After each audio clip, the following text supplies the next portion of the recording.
हिंदुस्तान का पश्चिमी किनारा आपको याद होगा, अरब सागर में ताउते तूफान उठा था। उससे जूझ कर अभी देश निकला ही था कि पूर्वी किनारे पर बंगाल की खाड़ी भी खौलने लगी है। वहां से यास तूफान चल पड़ा है। नक्शे के जरिए आपको समझाने की कोशिश करेंगे स्क्रीन पर कि कैसे यास तूफान जो अभी अभी बनना शुरू हुआ है पश्चिम बंगाल की खाड़ी में, वो धीरे धीरे हिंदुस्तान के किस किस कोने को प्रभावित करने वाला है। तूफान अभी बंगाल की खाड़ी में तेजी से उत्तर की ओर आगे बढ़ रहा है, ओडिशा के तट से टकराएगा और उसके बाद पश्चिम बंगाल में भी इसका हाहाकार हो सकता है। इसकी जद में, क्योंकि इतना बड़ा तूफान का ये सर्कल है, आंध्र प्रदेश और तमिलनाडु जैसे जो पूर्वी तटीय इलाके हैं वो इसकी चपेट में आ सकते हैं। अंडमान निकोबार पर भी इसका असर देखा जाएगा, तेज बारिश हवाएं वहां भी हो सकती हैं। ये तूफान धीरे धीरे उत्तर की ओर आगे बढ़ेगा, जिसकी वजह से बिहार झारखंड में भी तेज बारिश की संभावना है, जैसा कि बताया गया है मौसम विभाग के द्वारा। और फिर ये पूर्वोत्तर भारत की ओर जाएगा, वहां पे असम और मेघालय को भी ये प्रभावित कर सकता है। तो कुल मिलाकर 8 से 10 राज्य हैं जो यास तूफान की चपेट में आने वाले हैं। अभी आपने अरब सागर में ताउते तूफान से मची तबाही की तस्वीरों को हमारे चैनल पर देखा था। अब बंगाल की खाड़ी से उठा ये यास भी कम तबाही का सबब लेकर नहीं आ रहा है। इस तूफान की रफ्तार, इसके बारे में हम डिटेल से बता देते हैं। यास की रफ्तार करीब 155 से 165 किलोमीटर प्रति घंटे की हो सकती है।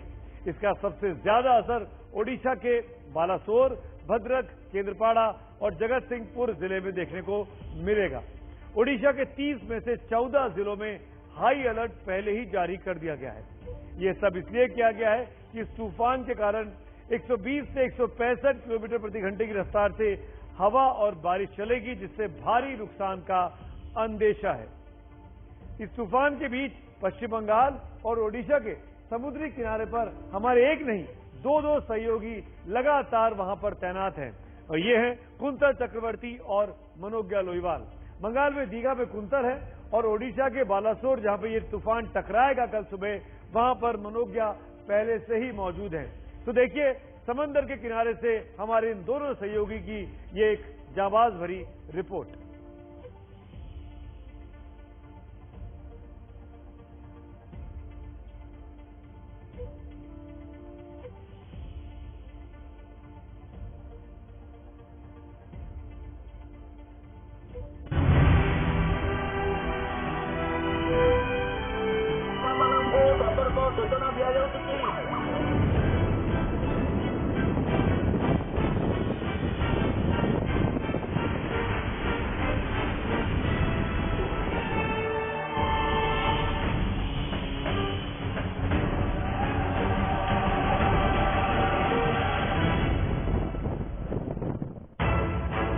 ये सिर्फ ट्रेलर है, तो सोचिए कि पिक्चर कैसी हो सकती है।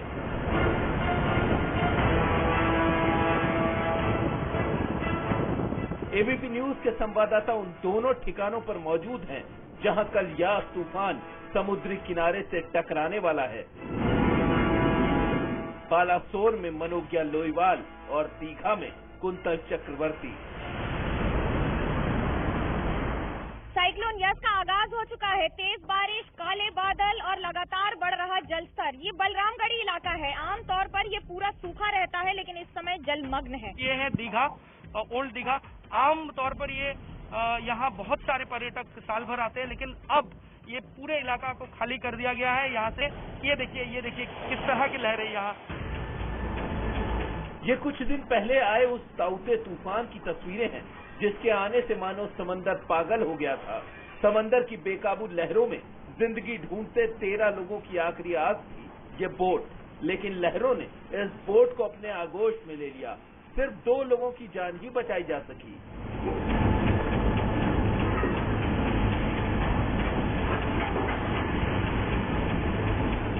तूफान जब आता है तो अपने साथ ऐसी ही तबाही लाता है। तेज रफ्तार हवाएं, समंदर की ऊंची उठती लहरें, आसमान से बरसती आफत की बारिश। 26 मई को जब ये तूफान बंगाल और ओडिशा के समुद्री किनारों से टकराएगा तो डर है कि कहीं ताउते जैसी तबाही का सबब न बन जाए। इसका अभी जो विंड स्पीड चल रहा है वो 110 से 120 किलोमीटर प्रति घंटा है और धीरे धीरे ये और स्ट्रेंथनिंग होगा और अगले 6 घंटे के अंदर एक वेरी सीवियर साइक्लोन स्टॉर्म में परिणत होगा। 24 घंटे पहले से ही ओडिशा और पश्चिम बंगाल के तटीय इलाकों में तेज हवा के साथ बारिश हो रही है। ओडिशा के बालासोर और पश्चिम बंगाल का दीघा वो इलाके हैं जो खतरे के सबसे ज्यादा करीब हैं। इन्हीं इलाकों पर तूफान की सबसे ज्यादा आफत बरसेगी। बालासोर में असर अभी से दिखने लगा है। इलाके में तेज बारिश हो रही है, जगह जगह पेड़ गिर रहे हैं, कई लोग पेड़ गिरने से घायल हुए हैं।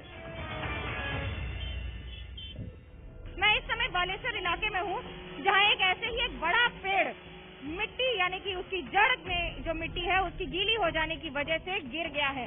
मकानों को नुकसान होता है आसपास के, और ओडीआरएफ टीम लगातार इस पर निरंतर काम कर रही है। कई इलाकों में इस समय ब्रांच कटर और जो इलेक्ट्रिक सॉ है उसका इस्तेमाल किया जा रहा है। स्टेट ऑफ आर्ट टेक्नोलॉजी का इस्तेमाल किया जा रहा है इन पेड़ों को हटाने के लिए, ये ध्यान में रखते हुए कि अगर ये गिरे और रास्तों पर उस समय कोई चल रहा हो तो उसे चोट भी लग सकती है। ऐसी घटनाएं हो चुकी हैं जिसमें लोगों को चोट भी लगी है। तूफान रफ्तार पकड़े इससे पहले ही लोगों को सुरक्षित स्थानों पर ले जाने की कवायद तेज हो गई है। ओडिशा के 4 जिलों को रेड अलर्ट पर और 5 जिलों को ऑरेंज अलर्ट पर रखा गया है। किसी भी खतरे से निपटने के लिए एनडीआरएफ की 52 टीमें ओडिशा में तैनात की गई हैं। ओडिशा की डिजास्टर रिलीफ फोर्स की 77 टीमें भी तैनात हैं। ओडिशा की तरह ही पश्चिम बंगाल भी आज तूफान के खतरे को देखते हुए अलर्ट पर है। सबसे ज्यादा खतरा दीघा और उसके आसपास के इलाकों पर है। यहाँ रेड अलर्ट जारी कर दिया गया है। तूफान से पहले ही यहाँ का मंजर डराने वाला है। खड़ा हूँ पूर्वी मेदिनीपुर के दीघा में। आमतौर पर ये जो समंदर है ये शांत रहता है पूरे साल भर, लेकिन फिलहाल पिछले 24 घंटे से तस्वीर कुछ अलग है। ऊंची ऊंची लहरें आपको दिखाई देगा। यहाँ आप अगर खड़े हैं तो आपको ऊंची ऊंची लहरें दिखाई देगा। वाटर लेवल काफी बढ़ चुका है और यहाँ से पूर्वी मेदिनीपुर के तटीय इलाकों से लगभग 1,10,000 लोगों को ग्रामीण इलाकों से, और ये जो इलाका है यहाँ से पूरे इलाका मिलाकर लगभग 1,10,000 लोगों को सुरक्षित स्थानों पर ले जाया गया है। हमेशा पर्यटकों से भरा रहने वाला दीघा इलाका इस वक्त सुनसान है। बाजार बंद है और खतरे को देखते हुए लोगों को सुरक्षित स्थानों पर ले जाया जा रहा है। यहाँ पे लगभग 50 से ऊपर रेस्क्यू सेंटर खुला गया है, जिसमें मोटामोटी आपका 20-25 हजार आदमी को हम लोग रेस्क्यू सेंटर में पहुंचा दिया है और उसका खाना वाना का इंतजाम। कल दोपहर बाद यास तूफान तेज रफ्तार के साथ टकराएगा। खतरा बहुत बड़ा है, इसीलिए कोस्ट गार्ड, नेवी, एयरफोर्स और डिजास्टर मैनेजमेंट की टीमें अलर्ट पर हैं। अब देखना यह है कि यास कितनी तबाही मचाता है।